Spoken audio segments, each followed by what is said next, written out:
So now we're trying to talk about area and symmetry of the graph in terms of a definite integral. So let's look at this one. We have the integral from negative pi to a of sine of x dx.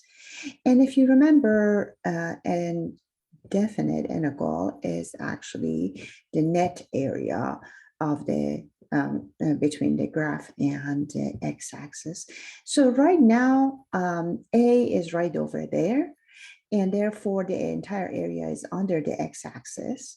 So the net area is going to be a negative value, basically. As it goes, let's go back to in 0 at negative pi, and as we go at pi again, if you notice, exactly at pi, the integral became 0.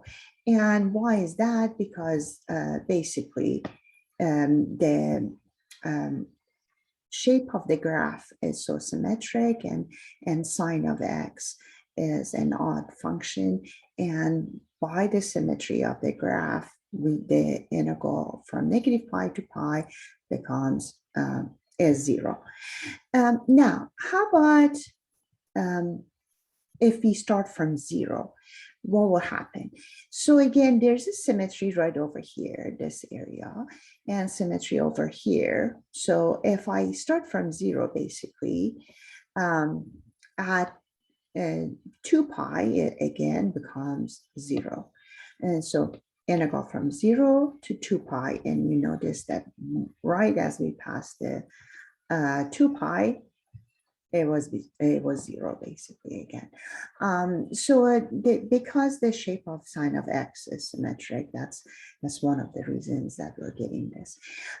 This helps a lot in different area of mathematics, because you're learning a lot about, let's say you're in a calculus 3 course, or you're in a differential equations, or you're in partial differential equations, and some of these integrals you have to be able to quickly in your head compute. You can't just do all the process, you just have to think about the symmetry of the graph and compute. Now, here's sine of x from negative pi half, and when do you think it's going to be 0?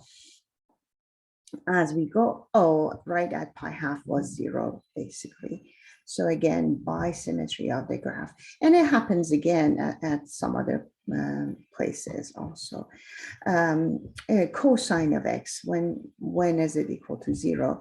And you saw that if I start from negative pi, and right about now, it's going to be 0, and another time at 0 is going to be 0, basically. So again, y symmetry of the graph, right there. And there was another one right here. Cosine of x, starting from 0, when is it 0? At pi half again, and then you see it again. So integral from 0 to a, when a is equal to pi half, and other places, basically. Again, because the graph has a lot of symmetry. This is also true for other functions that are related to sine and cosine. So you can find basically endpoints of the limits of integrals, so that the integral is becoming 0. It just have to be one of those that goes above and below the x-axis.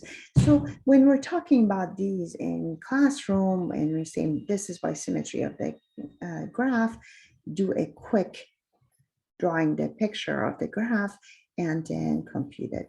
Look at this, And so, not 0, not 0, not 0. But right about there, you can see that the area above and area below are equal to each other. So that's about it.